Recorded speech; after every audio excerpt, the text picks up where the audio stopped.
Angkatan bersenjata Rusia merilis rekaman drone memperlihatkan suasana terkini di garis depan. Di awal rekaman, tampak bangkai kendaraan lapis baja Ukraina yang berserakan. Selanjutnya bangunan hingga parit yang hancur juga dipamerkan.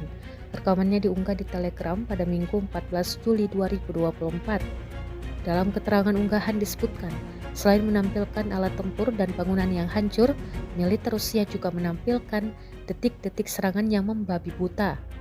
Pasukan Rusia tampak meluncurkan serangan drone peledak, granat hingga artileri ke posisi tentara Ukraina. Tampak ledakan demi ledakan terjadi di posisi tentara Ukraina. Sayangnya tidak dirincikan total kerugian yang diderita militer Ukraina dalam serangan Rusia yang kian brutal ini.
Download Tribun X sekarang, menghadirkan lokal menjadi Indonesia.